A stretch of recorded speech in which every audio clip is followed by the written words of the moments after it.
Hello,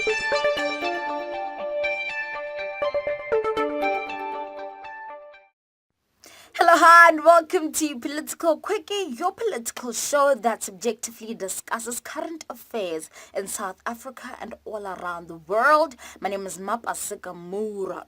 So, a 19-year-old Sudanese young woman has stabbed her husband to death after he allegedly tried to rape her.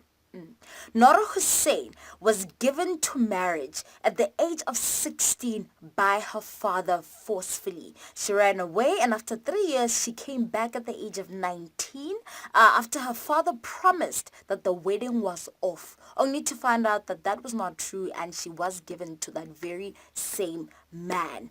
The first time he allegedly raped her was a few days after their wedding with the help of his brother and two cousins as they held her down while he raped her. He then tried to rape her again, but this time he was met with his death as she stabbed him. She was then found guilty of murder and sentenced to death by hanging, since forced child marriages as well as marital rape are not crimes in Sudan.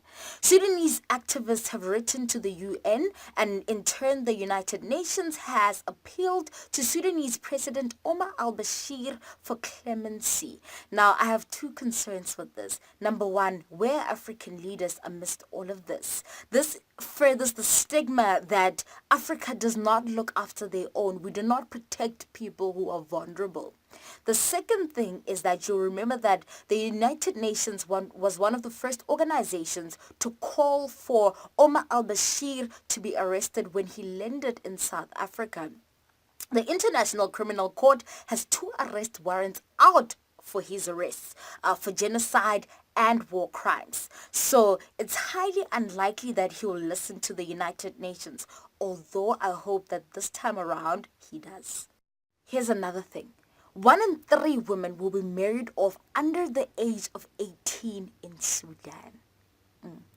So, to me, this case somewhat resembles that of Santoya Brown, who was pimped out by her abusive boyfriend, nicknamed Cutthroat. She then murdered one of her clients whom she thought was reaching for a gun underneath his bed. So you might say, not really, I don't think so, because it seems that one woman might have had more of a choice than the other.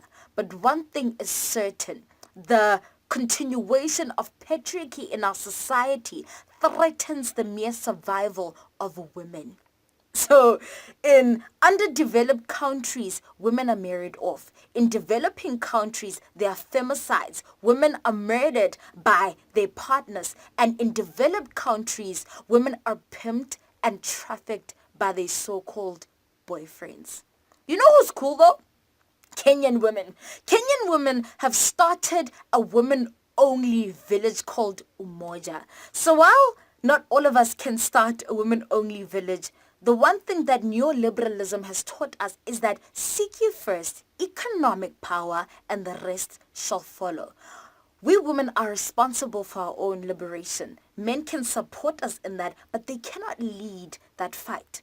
So the first thing I believe that we need to do is have economic power. If we have wealth, we can, number 1, control the narrative of the media. Number 2, influence the policies that are furthered in our parliaments. So if we want to survive, we need to get on it and make money and build businesses, multinational corporations, so that we have a say, we have power, and we have control. Yeah. My name is Mapasika Mura. That was Political Quickie. Use your talents to serve humanity. And I will see you guys on a Wednesday. Bye.